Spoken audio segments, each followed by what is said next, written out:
Olá, sejam todos bem-vindos ao 3,5, o podcast para quem gosta de carros da Fiat. O meu nome é Jacó Paes, eu sou editor de livros e fanboy da Fiat. Por aqui você fica por dentro da Fiat, semana sim, semana não, conferindo novidades da marca, eletrificação, análises, segredos, histórias, além da cultura do carro italiano, na qual estão inseridos os modelos da Fiat e também as marcas em seu entorno, reunidas sob o guarda-chuva da Stellantis. No episódio de hoje eu recebo o Gabriel da página Fiat Spotting no Instagram para fazer um react especial em comemoração ao aniversário da Fiat. Depois de 124 anos de história, sendo 47 deles no nosso mercado, a marca acumulou muitos amantes, mas também haters. Então hoje, mais do que relembrar a trajetória da marca, a ideia é responder esses haters. Vamos lá?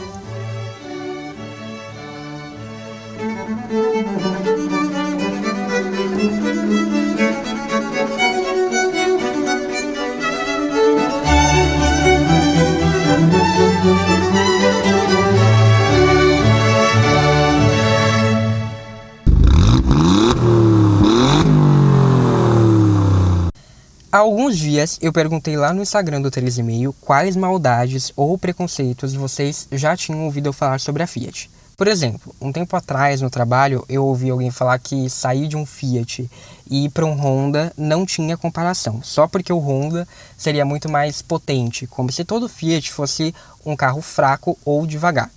Vocês mandaram vários exemplos de como a Fiat pode ser muito mal vista para o brasileiro, eu anotei todos, muito obrigado. Mas será que tudo isso é mesmo verdade? Para me ajudar a responder algumas dessas falas, relembrando a trajetória de 47 anos da Fiat no Brasil, comemorados no dia 9 de julho, eu recebo o Gabriel da página Fiat Spotting no Instagram. Ao longo dessa conversa a gente vai falar da trajetória de sucesso da marca no Brasil, dos 124 anos da Fiat no mundo, comemorados no dia 11 de julho, e das muitas inovações que italianos e brasileiros apresentaram na indústria automotiva mundial. Gabriel, seja bem-vindo de novo ao 3,5. Muito obrigado por ter aceitado o convite e por vir aqui hoje participar desse react especial do aniversário da Fiat. Muito obrigado pela oportunidade de participar do podcast, é sempre um prazer. Vou me apresentar então, sou o organizador da página Fiat Spotting no Instagram, um grande fã de carros da Fiat e sempre que dá, comento sobre. Muito bem. Sigam lá o Gabriel, que sempre traz posts com muito conteúdo e que ajudam a preservar a história da marca, né, com os modelos, versões específicas, então é uma página muito bacana mesmo. Bem, Gabriel, então vamos lá, vamos começar esse react. Eu separei aqui algumas frases, o pessoal mandou algumas também no Instagram, e acho que o que a gente pode começar falando de uma que é bem clássica, assim, que tem até versão internacional, que é o significado para a sigla Fiat, né? Algumas pessoas dizem que aqui no Brasil que o significado é fui iludido, agora é tarde. E nos Estados Unidos a gente tem Fix It Again, Tony. Para começar, a empresa nem sempre se chamou Fiat, né? Ela nasceu se chamando Fábrica Italiana di Automobili Torino. Eu não sei falar italiano, então não sei se minha pronúncia está correta. Fábrica Italiana Automobili Torino. Exatamente. Então, traduzindo, né, a Fábrica Italiana de Automóveis de Turim, acho que foi após 3 anos, tão somente, da existência da Fiat, que Fiat passou a ser o nome oficial da marca. Inclusive, aparecia no primeiro logo por completo, que é o logo que inspira o do 3,5. E é uma plaquetinha nos carros com esse nome gigantesco mesmo.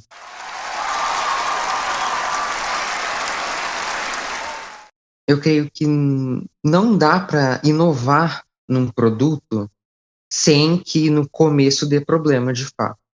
Eu vou começar aqui falando do 147, que uma frase que eu já usei nos meus posts no Instagram é: se eu fosse falar de todas as inovações do 147 no Brasil, poderia escrever um livro, não caberia numa publicação de Instagram, numa publicação de um blog, daria um livro mesmo, de mais de 200 páginas. Porque o 147, que foi o carro de abertura da Fiat no Brasil, já chegou inovando muito. E, na minha concepção, não tem como inovar, trazer novas tecnologias sem causar alguns problemas. Na verdade, a própria implementação da Fiat no Brasil já inovou, né, por ser um lugar diferente do que era costumeiro. Antes do produto em si, a gente já viu esse histórico de inovação, né? Para as pessoas que foram iludidas e acham que agora é tarde, eu acho que talvez também tenha faltado um pouco o papel de pesquisar antes de comprar o carro. Pesquisar as características, observar se esse carro realmente atende o seu desejo, a sua necessidade.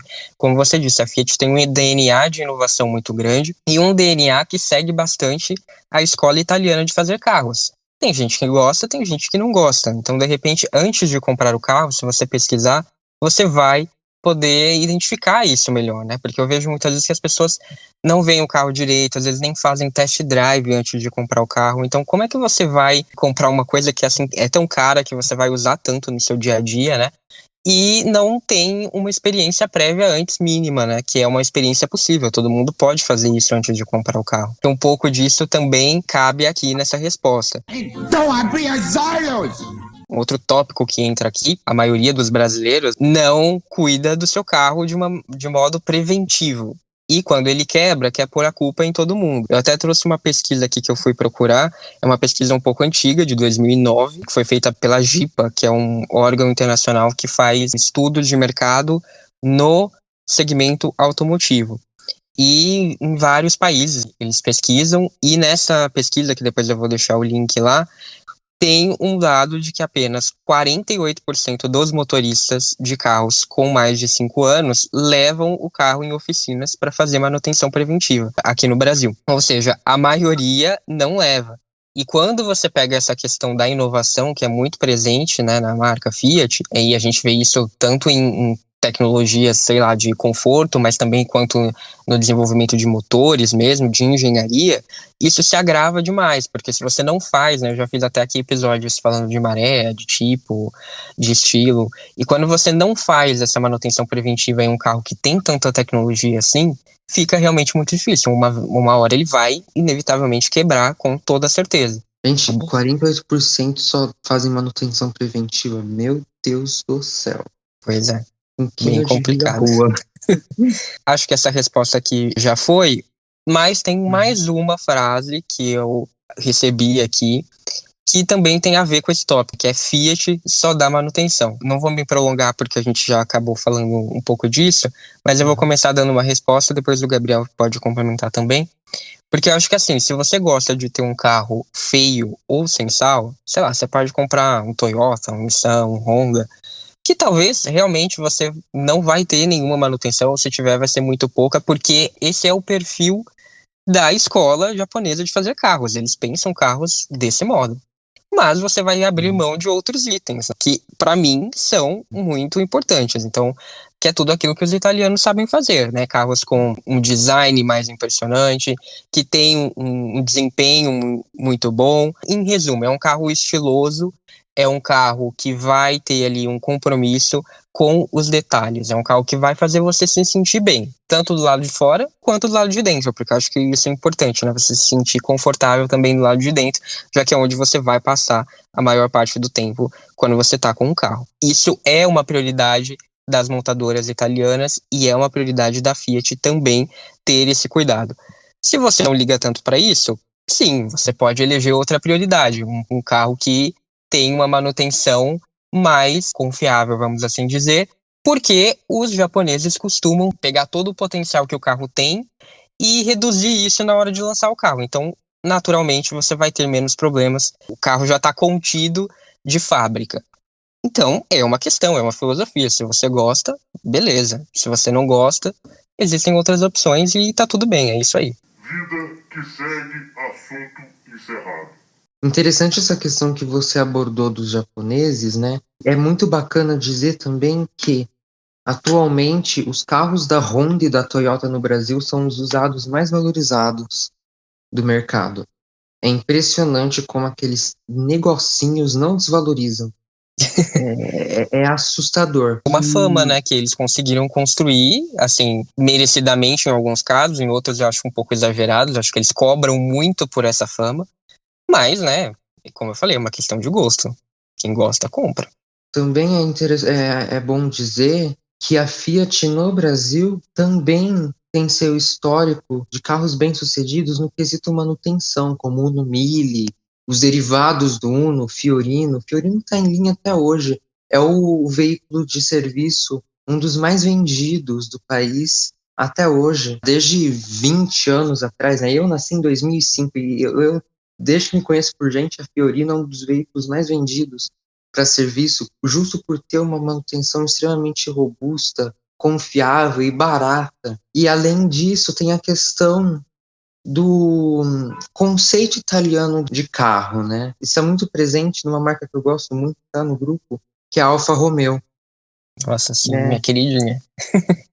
Além da Fiat. A filosofia, principalmente da Alfa Romeo, e que está um pouquinho presente ali na Fiat, na Ferrari, em outras marcas italianas, é justo de que o carro tem uma alma. Sim. Não é apenas um pedaço de lata sobre rodas com um volante para você guiar, mas tem uma alma ali. É para você sentir o carro como um todo, sentir a presença dele como um todo, não apenas como um meio de transporte. E é uma verdade. coisa que eu pessoalmente sinto na Fiat, tanto é que eu não largo a marca por nada por causa disso, porque a Fiat no Brasil, nunca viajei para fora para ver como que é essa experiência lá fora, mas aqui eu sinto sim que os carros têm alguma coisa a mais, né? Tem uma essência ali por trás. Uma personalidade, né? Não é aquela coisa fria, feita só com base em números, né? É uma coisa que quer te transmitir alguma sensação além disso, né? Além da utilidade pura. Exatamente. E você tocou também nesse ponto da manutenção acessível, que eu acho que também é importante, porque por mais que, sim, né, eu sempre falo isso, né, qualquer carro pode quebrar. A questão é o que vem depois disso. Se está em período de garantia, como a montadora vai se comportar. E, no caso de usados, como você vai fazer essa manutenção. Como você disse, a manutenção da Fiat, por mais que dê, principalmente nos carros populares, que é o que importa mais, né, a questão do bolso, é uma manutenção muito acessível e que você vai encontrar peças, você vai encontrar mecânicos que conseguem lidar bem com os carros, principalmente os carros com projeto mais nacional. E pegando aí, né, o caso do 147 mesmo que você disse, que já trouxe isso do começo, já é um carro que tinha todo um projeto, né, um layout pensado também para facilitar esse ponto. Então é algo que a gente vê desde sempre no caso da Fiat. Olha, é muito achismo pro meu gosto e eu não vou ficar aqui batendo boca com uma empregada essa hora da madrugada.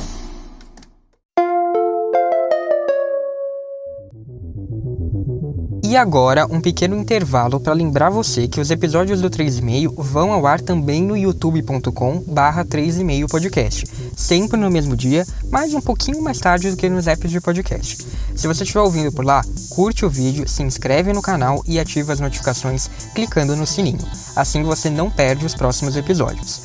Lá também vai estar todo o acervo do podcast, com episódios passados que valem ser maratonados, caso você ainda não tenha ouvido. Se você estiver ouvindo nos tocadores, clique em seguir no Spotify, no Apple Podcasts e no Amazon Music, ou em inscrever-se no Google Podcasts, ou ainda favoritar na Deezer. Isso ajuda o podcast a se manter relevante e ser encontrado por outras pessoas. E se você puder deixar uma avaliação, melhor ainda. Tem mais opções para ouvir, tá? É só acessar bit.ly/3,5 podcast para conferir e encontrar também posts especiais com conteúdo extra, além dos links para as referências citadas no podcast, incluindo episódios passados. E para conferir mais análises, novidades do dia a dia, fotos de carros da Fiat, segue lá o @3,5 podcast no Facebook e no Instagram. Recados dados, vamos voltar para o episódio. Bem, então vou passar para o próximo item, que é os carros da Fiat são uma bomba. Nossa, eu adoro esse tópico. Primeiro que eu acho que tem bombas piores. É verdade. Já começa por aí. E eu acho interessante dizer que a maioria das pessoas que fazem esse tipo de comentário são pessoas que acham que entendem de carro, porque acompanharam o meio automotivo lá nos anos 90 e começo dos anos 2000, mas, na verdade, realmente não tem. E isso eu tô falando pensando numa pessoa específica da minha família. Então você está falando com propriedade. Exatamente, com muita propriedade. Os anos 90 foram a década de ouro da Fiat no quesito de inovação. A marca inovou muito no Brasil, trouxe muito produto novo, produtos importados, né, como o Tempra, o Tipo, que foi o nosso primeiro carro nacional a oferecer airbag, o Palio, o primeiro compacto a oferecer airbag. Aí eu volto lá no primeiro tópico, toda e qualquer inovação vem com um problema. Não adianta. A gente não pode querer algo 100% no início. Não é só na Fiat, não é só na Chevrolet, são em todas as marcas. As pessoas que fazem esse tipo de comentário pegam aquele caso do tipo pegando fogo, o eixo traseiro do estilo que dava problema, o Dual Logic, que também não foi lá essas coisas nesse quesito. Só que aí a pessoa nega toda uma história da marca, nega toda uma história com o Fiat Uno e com o Fiat Palio principalmente, né? Foram carros que fizeram parte da história do Brasil como um todo. Quem que não tem uma história com o Uno ou com o Palio aqui? Até nossos ex-presidentes têm. Isso, pois é, né? Quem é que não tem história com Uno e com Palio no Brasil? E foram carros com alto volume de venda e que venderam bem justo pelo fato de serem confiáveis. Então a gente não pode pegar casos que não foram um sucesso e anular toda uma história da marca. É até injusto, eu diria. Porque são casos extremos e particulares, né? Que as pessoas daí acabam generalizando. Mas eu acho que também não se coloca no lugar de quem tá ali atrás do volante, que quer usar o carro sem cuidado. Então acho que tem que ter mais respeito com essa história que a Fiat construiu, sim. É uma marca extremamente tradicional na indústria automotiva, e não só aqui no Brasil, mas na indústria automotiva em geral. Ela é uma das poucas marcas que tem mais de 100 anos fabricando automóveis, e que ela só existe porque ela tem esse histórico de renovação, esse histórico de inovações que vão construindo e vão perpetuando a marca, mas também renovando essa marca. E é como você disse, para existir isso, vai ter inevitavelmente essa questão de problemas, porque inovações trazem sim problemas. Tem um componente nessa história que é a questão da temporalidade mesmo, porque hoje em dia é muito fácil a gente relatar problemas com a internet, qualquer um pode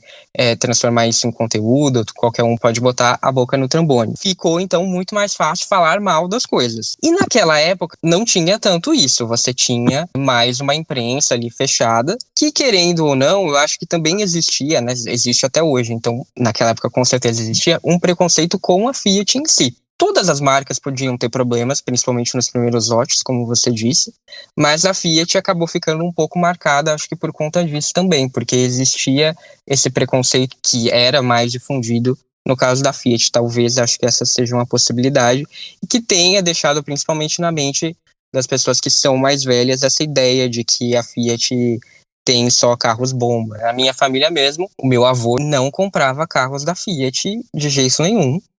Ele só tinha carro da Volkswagen, e daí quando ele conheceu a minha avó, que gostava de carros da Fiat, ele trocou todos os carros da Volkswagen dele e só comprou Fiat. Os filhos dele ficaram assim, nossa, pai, o que aconteceu com você? Depois disso, eu ouvi ele conversando com meu pai, que ele trocou pela Fiat porque ele entrava nos carros e se sentia confortável, a posição de dirigir era boa. Então, era justamente aquilo que a gente estava falando do DNA italiano. Sentir esse algo a mais que não tinha na Volkswagen. Mas é isso, né? Não quer dizer que todos os carros vão ser uma bomba. Exatamente, nem que um carro como um todo vai ser bomba pelo resto da vida, né? Sim. Meu bem, é horrível isso. Horrível. Horrível. Horrível. Horrível. Horroroso. Horrível. Um espanto. Me faz mal. E acho que também nessa questão de respeito com a Fiat, acho que é importante, porque ela é uma montadora centenária que tem uma tradição muito grande na Europa, além aqui do Brasil, que quebrou recordes também no mundo das corridas, acho que isso é legal de dizer, porque muita gente não conhece. Então a Fiat tem histórico aí no mundo do rally, alcançou um sucesso em competições internacionais de rally, foram carros como o 124 e o 131 Abarth, que quebraram recordes pela primeira vez nesses campeonatos. A Fiat esteve presente na Fórmula 1, tanto como fabricante como fornecedora de motores. E um ponto que eu acho que é crucial para a gente falar é que a Fiat salvou marcas muito importantes na indústria automobilística. Ela salvou marcas como Ferrari, como Maserati, Alfa Romeo, não só marcas italianas, mas também Chrysler, Jeep e Dodge, que não existiriam hoje se não fosse a Fiat. E ela fez tudo isso com algo que eu acho que também é muito importante ressaltar, que é preservando ao máximo que ela podia, lógico, né, a gente tem que ser realista, cultura e o estilo de cada uma das marcas, para que elas não perdessem o DNA dessas marcas. Esse esforço tem que ser parabenizado porque é muito fácil você incorporar uma marca e fazer com que ela entre na mesmice da marca dona do grupo e replicar esse modelo, só cobrar mais caro por uma do que pela outra e pronto. Isso é muito fácil. Agora, fazer com que cada marca preservasse o seu DNA, isso é muito difícil. Não à toa, existem sim problemas. Essas marcas existem até hoje, mas elas existem com problemas. Mas eu prefiro que elas existam com problemas tentando ali preservar o DNA delas, do que elas existam dando lucro e sendo só mais uma qualquer. Concordo. Fazer deboche é mole, ficar de risinho, de indiretinha. Quero ver ter peito pra falar comigo. Próxima é que a Fiat só deu certo no Brasil. Bom, é uma afirmação tosca, eu diria. E por tosca porque é completamente errada, né?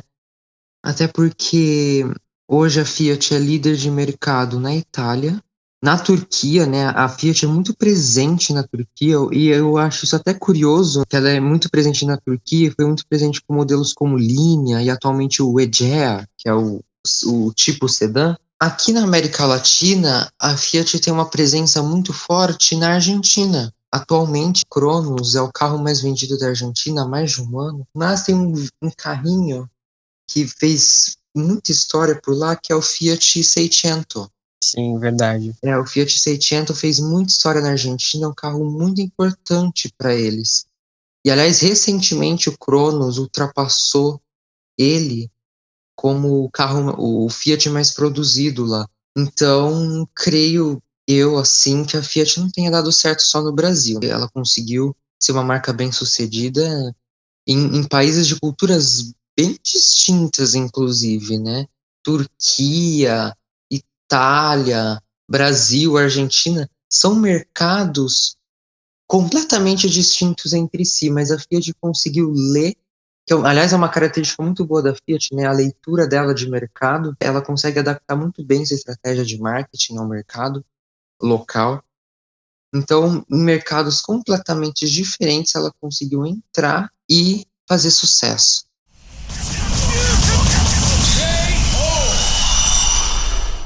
A Fiat só deu certo no Brasil é uma frase muito ridícula, gente, olha.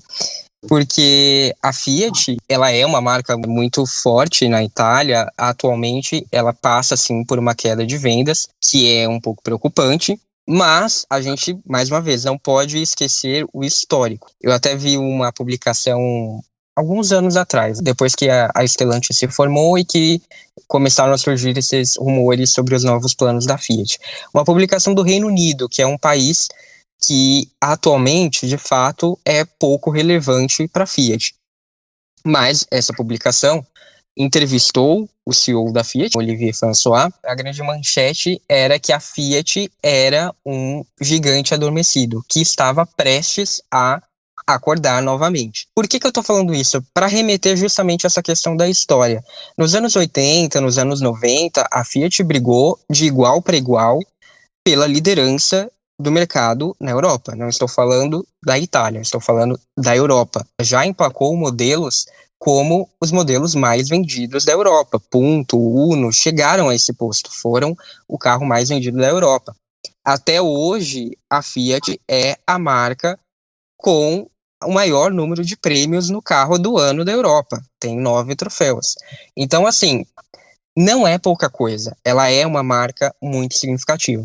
Sim, ultimamente passou por problemas, porque houve uma integração com outras marcas e optou-se por desenvolver outras marcas, e a Fiat ficou em segundo plano. Mas existe toda essa história e com certeza ela vai ser utilizada nesses novos planos para tentar resgatar o que a Fiat já conseguiu no passado. E o que a Fiat conseguiu no passado não é pouco. Não só no Brasil, onde ela não perdeu essa relevância, mas também em outros mercados, principalmente na Europa. As pessoas que falam isso talvez não tenham essa dimensão do sucesso da Fiat.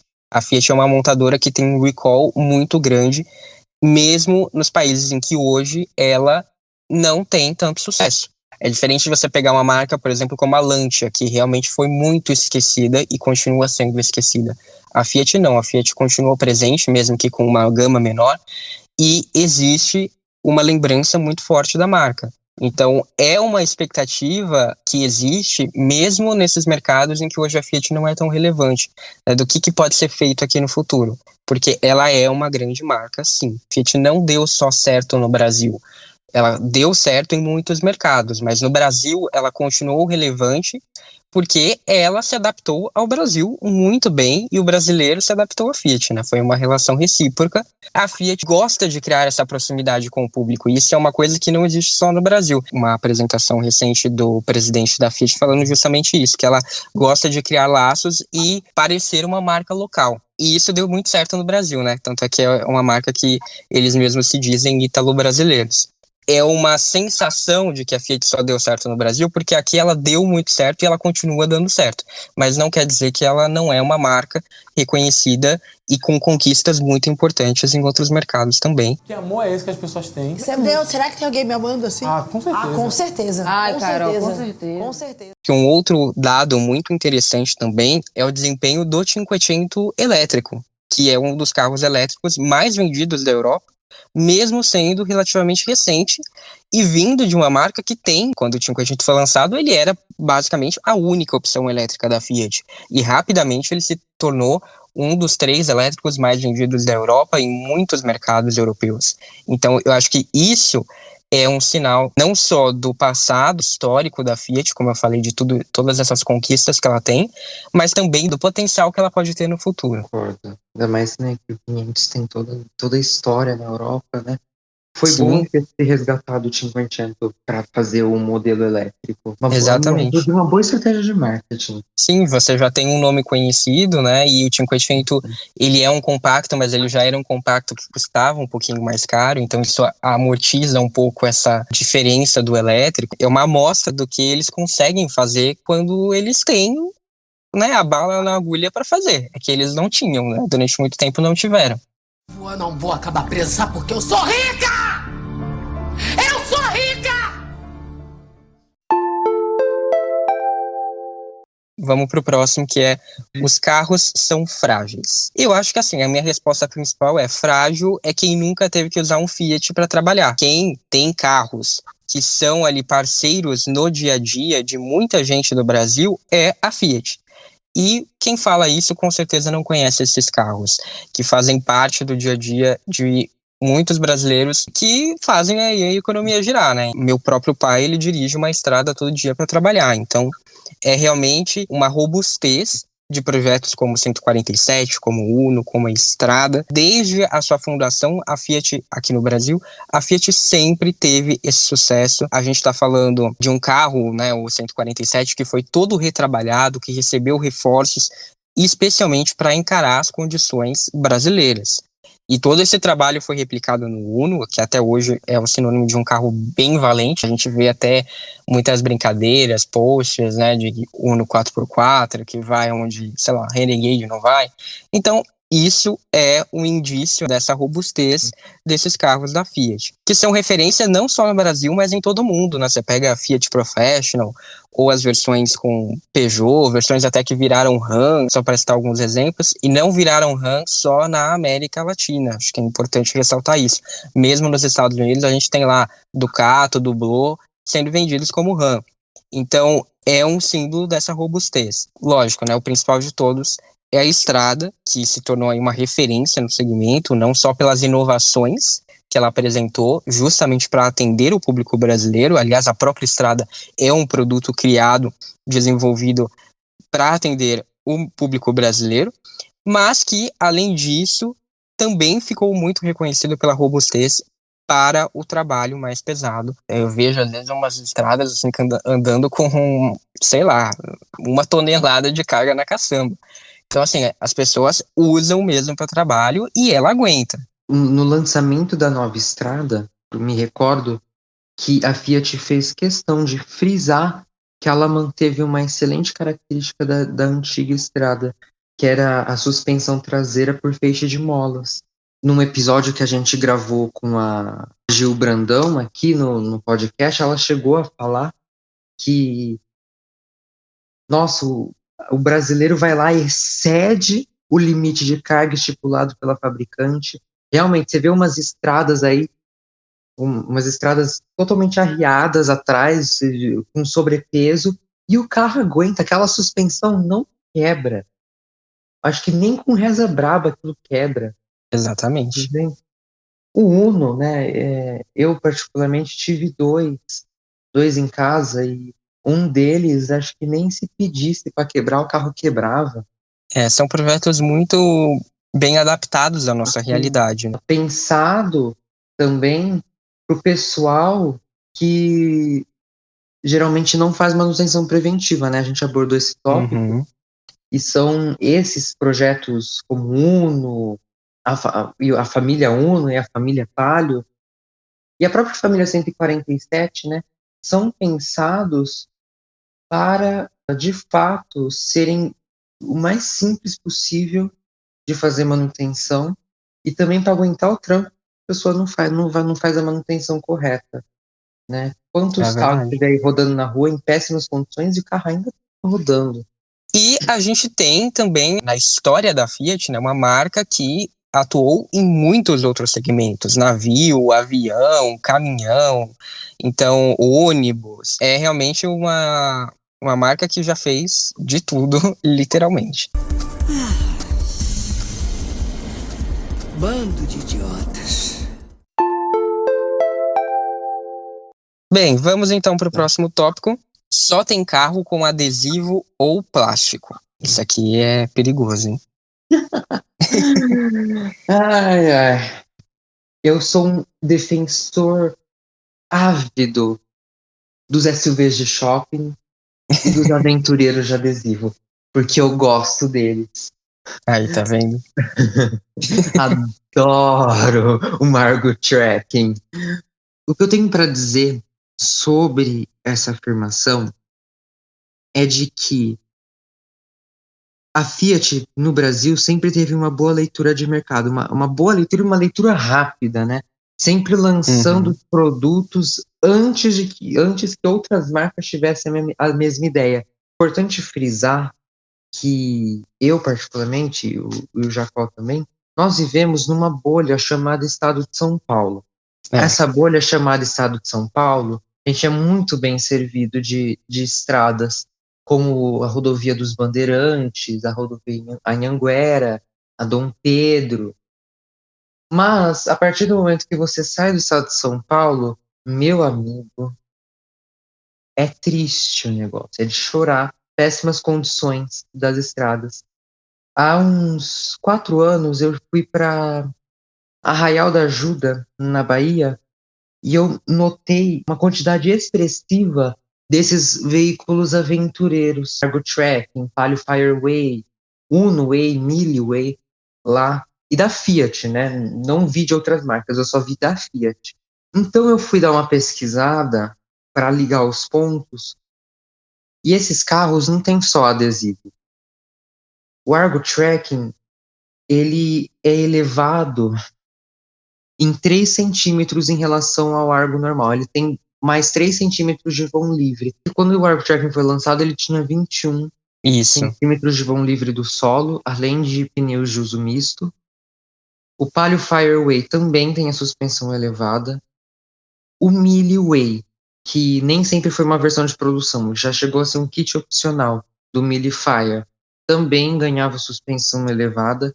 E essa suspensão elevada é de extrema importância nessas estradas de má qualidade, porque passa por buracos com menos impacto, não raspa em valeta. Quando a Fiat lançou o Palio Weekend Adventure, que foi o primeiro carro de passeio com esse conceito aventureiro, a proposta era justo essa, oferecer ao público um veículo mais barato do que uma picape ou um SUV na época, isso em 1999, mas que também tivesse um comportamento melhor em estradas esburacadas e em valetas do que os veículos comuns, justo por causa da suspensão elevada. E isso se vê necessário, né? Nas estradas da Bahia, que são terríveis, é necessário ter esse tipo de carro. Então, mais um ponto para a Fiat aí na estratégia de marketing. E também é importante destacar não só os aventureiros, mas também as versões esportivadas. A gente teve a linha Sporting aqui no Brasil. Eram carros com motor comum, né? A gente teve o Unisporting com motor 1.4, o Palio Sporting com motor 1.6, mas que também tinha uma certa preparação na suspensão e na direção para um comportamento mais agressivo, uma experiência mais agressiva na condução do veículo. No caso dos hatches médios, tinha até uma calibração diferente o câmbio também, né? Isso, Estilo, então, bravo. Então realmente era algo a mais, assim, não era só o exatamente. adesivo, né? Não é só adesivo, não é só plástico. Ali tem sim mudança mecânica. Tchau, seus merda! Tchau! Chega! Uma banana que vocês se explodam! O sucesso comercial da Fiat incomoda muita gente, assim, de modo impressionante, né? E é um mérito total da empresa, né? Como você disse, a capacidade de ler o mercado, de responder muito rapidamente. Tanto é que essa tendência dos aventureiros foi uma coisa que a Fiat trouxe aqui no Brasil, mas que rapidamente escalou também para o próprio mercado europeu, para outros mercados, e que a gente vê hoje sendo muito bem traduzida na demanda global por SUVs. Lógico, não vou dizer que porque começou no Brasil com a linha Adventure, os SUVs hoje são dominantes. Lógico que não. Mas é um indício de como a Fiat consegue ler muito bem isso, e os aventureiros acabam sendo uma precursão dessa tendência dos SUVs que, querendo ou não, a Fiat começou. Às vezes até aqui em São Paulo também, nas cidades, você pega eu ando por umas ruas que eu falo assim, quando eu tô com o Pulse, eu fico com dó, mas quando eu tô com o 500, eu falo, gente, não é possível que eu tô andando com esse carro aqui, porque são uns buracos, uns desníveis, umas coisas assim absurdas que realmente dá dó de andar com o carro.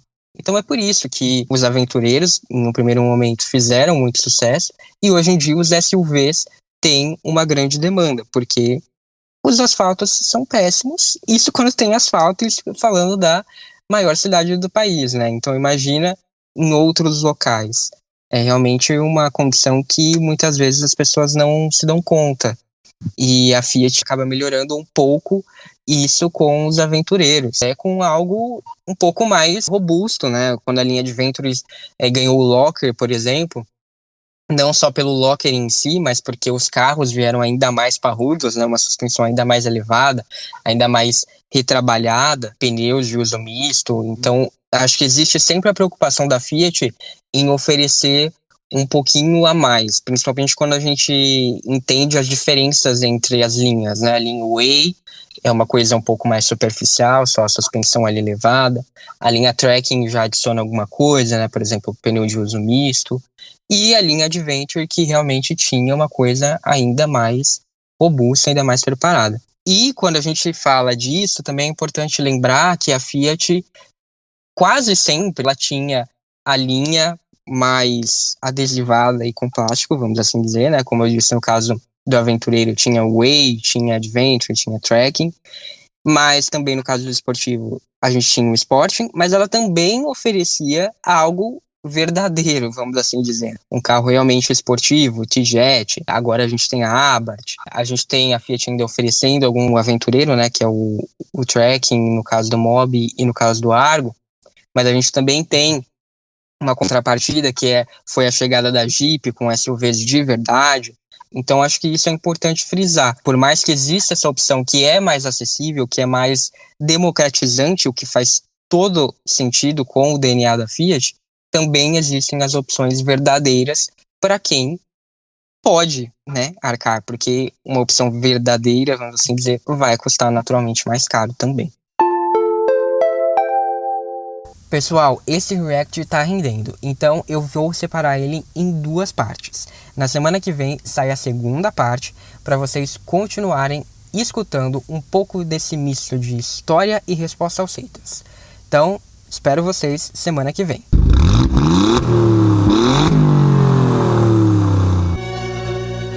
Por hoje foi isso. Me conta se você gostou dessa primeira parte. Obrigado, um abraço e até semana que vem ou no @3e-mail podcast nas redes sociais.